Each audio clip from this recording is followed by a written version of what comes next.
Hi, this is my Booktubeathon wrap-up. I managed to read 6 books and a little, and I managed to complete 5 challenges. I'm going to go through them all and give you a little review of all of them. Let's start with this one, Equal Rights by Terry Pratchett. This is about a girl who mistakenly gets wizard powers instead of witches' powers, and all the things that go wrong and the path her life takes. This book fulfilled 2 challenges: read a book with yellow on the cover and read a book by your favourite author. It was a wonderful book. It lived up to all my expectations and more. It was funny and a great read. Then we have this one, Natten ett annat land by Karin Fossum, or The Night is Another Country. This book was one I read only after sunset, and I wasn't expecting how hard that was going to be. When the sun goes down, it goes dark. So I was reading this one in bed, but then the poetry was relatively depressing and angsty, and reading that before bed isn't the best. Despite all this, I loved this collection. It was amazing. It was just what I want to get out of poetry. Lots of feelings in short, intense poems. To anyone who can read Norwegian, I highly recommend this and any other poetry by Karin Fossum. Next we have this, Sweet Home by Carrie Spray. It's a short story collection and it fulfilled the challenge, read a book you've heard about through Booktube. I heard about this through Jen Campbell, who raved about it and thought it was wonderful.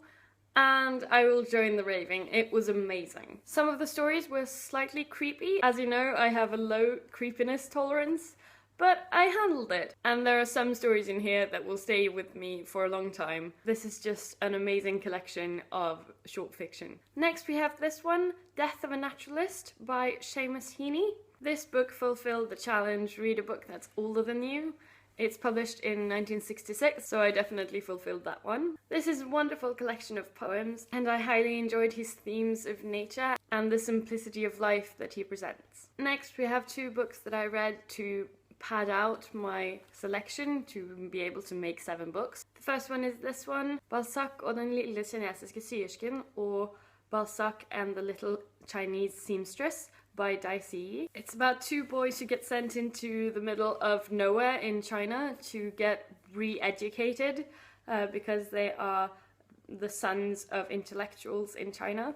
This was wonderful. It was humorous and light, but tackled some really important issues. It talks about the importance of words and fiction and the transformative power of words. To summarize, it's great and you should read it. Second, we have this one, Aya fra Yupugon, or Aya from Yupugon, which is a graphic novel. If you've ever read Persepolis, this could be kind of similar. It's set in the Ivory Coast in the 70s and 80s, and it's just about the lives of these teenage girls and some boys and what they go through. This was a great insight into another culture. The drawing style really shows the emotion very well, and the artist is very good at humorous expressions. This all adds up to making this one a really enjoyable read and an informative one. Last we have this one, which I didn't finish.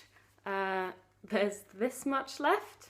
I started this one on the Sunday and it's heavy reading. I feel somehow I should level up in my poetry before I can handle this one. Often I would be like, oh yeah, this poem is about this, and then another line would come and I was like, now I have no idea what this poem is about. But the imagery is really evocative, and I sense that if I spend some time with each poem, they will like reveal secrets. So I will definitely be finishing this at some point and then rereading and rereading. So that was my quite late wrap up.